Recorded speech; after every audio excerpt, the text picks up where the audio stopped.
Rahim. Today we are going to talk about the second year prep poetry and one very simple and wonderful poem which is called Leisure. Leisure is a poem written by a well-known English poet called William Henry Davies. Before going into illustrating the poem, once Albert Einstein said, "Our task must be to free ourselves by widening our circle of compassion, to embrace all living creatures and the whole of nature and its beauty." This quote gives us time to think about the nature and everything surrounding us. Is it important? Do we have time to enjoy ourselves or do we work all the time? You have to widen your circle. You have to look around you and live your life. To be a poet is a condition and not a profession. This quote is said by Robert Graves, and this was many years ago, back in 1946. It tells us what to be a poet is. Poet is someone who writes poems. It's not a job, but it's a feeling, it's a sense. You sense something, you feel something, and you want to express it. You put your feeling into words. This how to be a poet. Let's revise some quick definitions we studied before. For example, what is poetry? Poetry is the oldest form of literature. Men sang or recited poetry for thousands of years ago. It's like music, as it creates beautiful sounds with words to express ideas or feelings. What is a poet? Poet is someone who writes poems. It's maybe a profession, but as we said before, it's not your job. My job is a teacher, but not you can say my job is a poet, but being a poet is a condition and not a profession. What is a poem? A poem is a piece of writing in which words are arranged in separate lines. Words are arranged in separate lines, ending in rhymes, and chosen for sounds and images or ideas. Prose. Prose compared to poetry. A written language in its ordinary form. A written language in its ordinary form, rather than poetry. While illustrating poems or reading poems, we found a lot of figures of speech. These figures of speech are the tools any poet uses to do what? To express, to convey a message, to express feeling, to convey what I want to say, what's meant by the poem. In any poem, you have secret messages sent by the poet to the readers or listeners of the poem. And to make it simple but yet effective, he has to use a lot of figures of speech. For example, the poet may use alliteration. What is alliteration? Alliteration is some kind of what we call internal music. Internal music aligns by repetition of the first sound letter in some words or the first letter in words, but these words have to be in the same line. Like, for example, when I say great, white, beautiful, wonderful world, we have words like white, beautiful, wonderful world. But if we look deeply into the words white, wonderful, world, we found that the three words start with the letter W, which makes some internal music, and this is what we call alliteration. The words white, wonderful, world, there is alliteration by using the first letter, which is the W sound or the W letter. Another tool is called personification. What is personification? Personification comes from the word person or personify.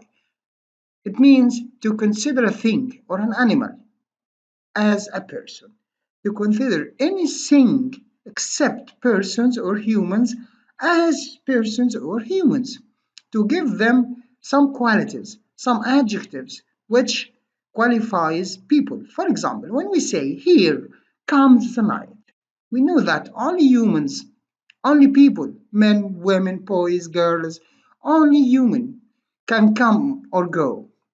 But when we say the night comes or comes the night, this means we made the night like a person who comes and goes. This is called personification. Another tool is called simile. The simile is some sort of comparison. We know that in any comparison, we have two sides of comparison. We compare one thing to another, and this is usually done by using the words like as or like. When we say the moon, like a flower, here we have one side is a moon, the other side is a flower, and between there is the word like or as. This is what we call a comparison. Rhyme. What's meant by rhyme? Rhyme are words that have the same last sound, and this is used in all the lines in a poem. From what we know that. What is the rhyme scheme of the poem? When we look at the end of each line, if we find certain repetition between maybe two lines, three lines, all the poem, no repetition, this is called rhyme. No time, look at this example. No time to wait till her mouse can. Enrich that smile her eyes began. A poor life this is, full of care.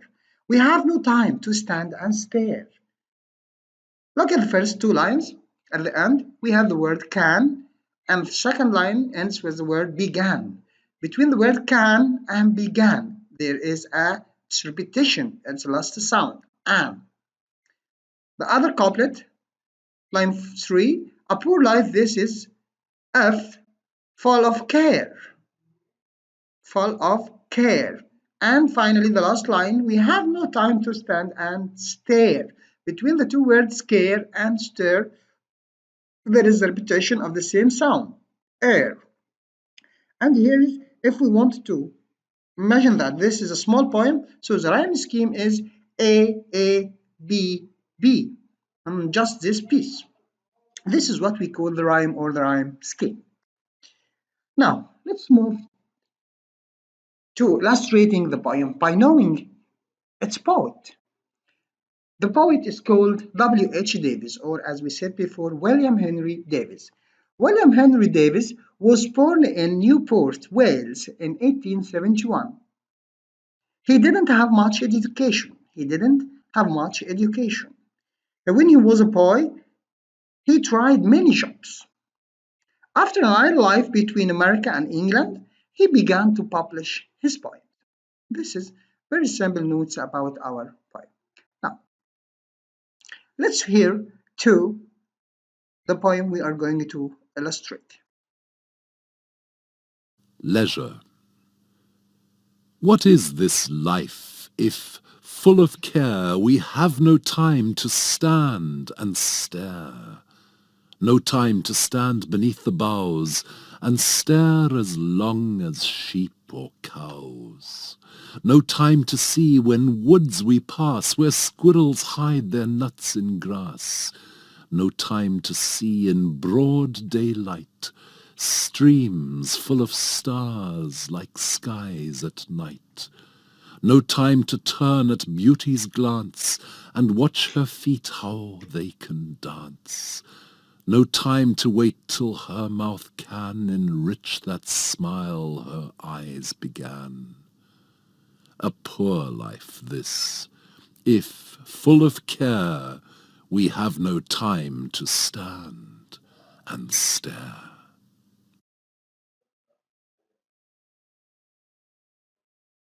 We listened to the narration of the poem Leisure. Let's read the poem together. Leisure by William Henry Davis. What is this life if full of care? We have no time to stand and stare, no time to stand beneath the boughs and stare as long as sheep or cows, no time to see when woods we pass, where squirrels hide their nuts in grass. No time to see in broad daylight, streams full of stars like skies at night. No time to turn at beauty's glance and watch her feet how they can dance. No time to wait till her mouth can enrich that smile her eyes began. A poor life this if full of care. We have no time to stand and stare. Okay, and now with the illustration of the poem. Let's start with this simple introduction for the text of the poem Leisure. The Welsh poet W.H Davis' poem Leisure plays out in 7 rhyming couplets. The form of the poem might be considered an American or innovative sonnet, but likely the poet merely played out his thoughts in 7 couplets and didn't think of his poem as a sonnet. The poem's speaker claims that life moves too quickly. He complains about the fact that human beings are too full of care to stand and stir. This idea is hardly a novel one, even in the century in which this poet was composing. The notion, stop and smell the roses, is as old as humanity and time in general. However, this speaker is irked that there is so little time for the simple enjoyment of things. Now let's move to the illustration of the poem line by line. In the first couplets, we found the theme maybe is profundity and triviality. What is this life if full of care? We have no time to stand and stir. The first couplet sets out by stating the question that is at once deeply profound yet jerks itself back to what at first sounds quite trivial. Readers might guess that this speaker has been bullied by someone for engaging in standing and staring, thus wasting time that could be used for more constructive activity. At this point in his life, the speaker muses on the notion of standing and staring, and he wishes to suggest that life is certainly a poor thing if people can't tolerate the simple act of standing and staring. And in the first couplet, we found in the second line, we have no time to stand and stare. We have the word stare. Stare means watch. And there is alliteration between the word stand and the word stare, which starts with the letter S. Now, moving to the second couplet. No time to stand beneath the boughs and stare as long as sheep or cows. The speaker then starts a catalogue, enumerating all the many things on which no time can be set. He named the things of nature that fell out the old saw. Stop and smell the roses. The speaker apparently enjoys rustic human condition, contrasts unfavorably with that of sheep and cows. Those animals are permitted the time to stand and stare as long as they desire. The speaker is, of course, bemoaning his own sad situation. He is implying that he would prefer to be a cow or a sheep that could take all the leisure time it wishes, but instead he will be called a good for nothing, shirker, or a slacker if he tries to emulate the activity of animals. And the third line, no time to stand beneath the boughs. We have the word beneath. Beneath means under. And the word boughs. Boughs are branches of the trees. Let's move to the third couplet. And it may be entitled or seemed lacking time for simply watching. It starts with the phrase no time to see when woods we pass, where squirrels hide their nuts in grass. The human being passing by woods will have no time to watch as squirrels roast about through the grass, hiding their nuts for winter. This speaker is, however, letting his readers see that he has in fact been observant thus taking that time to see and report. No time to see when woods we pass. Woods means forest.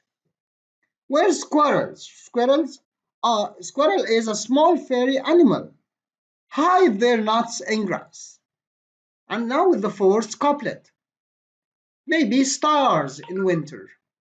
No time to see in broad daylight. Streams full of stars like skies at night. The fourth couplet finds the speaker mourning the lack of time for watching brooks and creeks and rivers where he has connected to see stars during the day, just as an observer sees the sky filled with those orbs. No doubt, the speaker felt proud of himself for making such an odd observation. It's not likely most folks had thought to find stars in streams of water. No time to see in broad daylight, streams full of stars like skies at night. And this line, no time to see in broad daylight, we have the word broad. Broad means full. And last, streams full of stars like skies at night. Streams is a small river like a canal. And here in this line, we may find an alliteration, which makes the streams like the sky full of stars. And who can see? The streams can't see or can't feel or can't hold, only human. Like skies at night. Between the two parts, there is a simile. Streams full of stars, skies at night, and in the middle we have the word like. This is a direct simile. And the fifth couplet, the beauty of dance. The beauty of dance. No time to turn at beauty's glance and watch her feet, how they can dance. The fifth couplet points to the abstract quality of beauty. He personifies beauty as a dancer, bemoaning that fact that there is no time to watch beauty dance, no time to turn at beauty's glance. Turn at means observe, and we have the word glance. Glance is a quick look, the look. Turn at beauty's glance. Not beauty, look. No, here is a personification. And at the same time, we have alliteration between the words time and turn. And watch her feet, how they can dance. Here is a personification.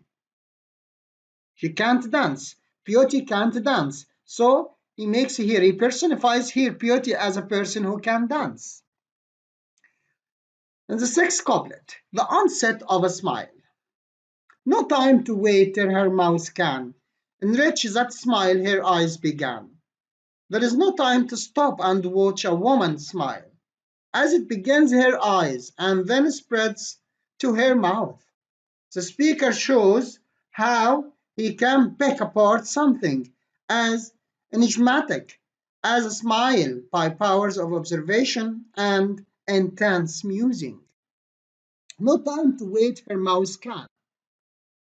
We have between the word time and the tell, there is alliteration. Enrich that smile her eyes began. Enrich and eyes, also there is alliteration. And we have personification also. No time to wait till her mouth can. Here is personification. Enrich that smile her eyes began.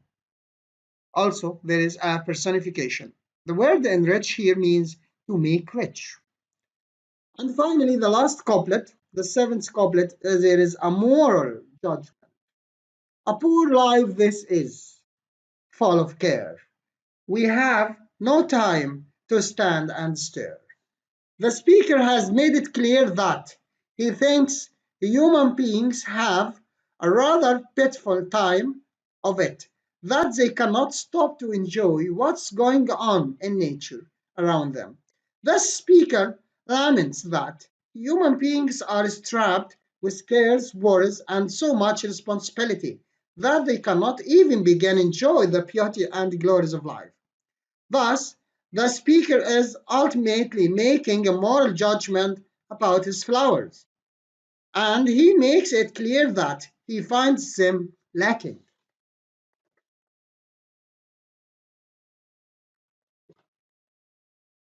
After illustrating and paraphrasing the couplets in details, let's revise them quickly.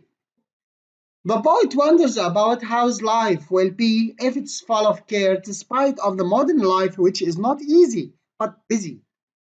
The poet complains, and there is specific and certain repetition. He repeats all the time his complaints that we no longer have any appreciation of beauty of nature. So look at the animals in the fields wandering, moving around, but we have to stand. Even when we go to the woods, we have no time to look at wild squirrels seeking for food and hiding it. People in modern life have no more time to enjoy themselves with the beauty of the daylight, or the stars, or moon rays at night. Why modern people don't have time to look at the beauty of nature while stars are flittering and dancing at night, or have some time to say how beautiful the night is? People no longer smiles. Life is rich with care and poor without care. So, have some time to look deeply at your life and enjoy it before it's too late. Finally, the commentary. The poem is composed of 14 lines. Each two lines rhyme. The first two lines and the last two lines have the same rhyme. Each two lines begin with no time.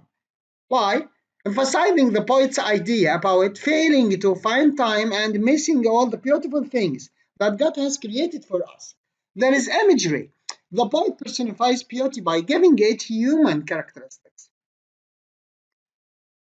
Now, are you ready for some questions? Let's start. The first question. Of course, questions are with model answers. How many lines is the poem composed of? That's right. The poem consists of 7 couplets. This means 14 lines. Question number 2. What is W.H D Davis in his poem Leisure complain about? He is complaining about modern life. Question number 3. What does the poet say about modern life? He said that modern life is dull and not easy. Everyone is busy and have no time to enjoy the beauty of nature. Question number 4.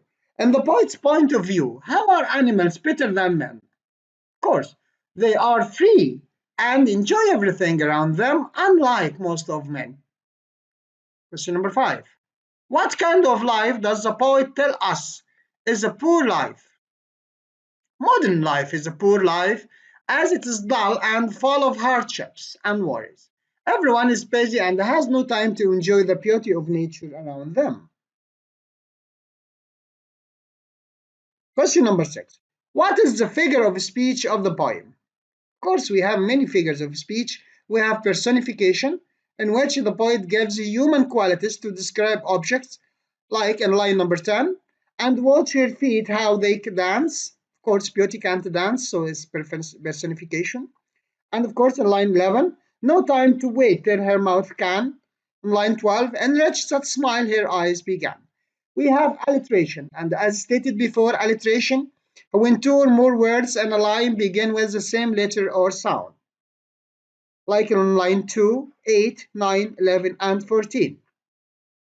And we have a simile, which is a comparison, simile, which is a comparison between two objects by the use of an instrument, which is as or like when I say streams full of stars, like skies at night.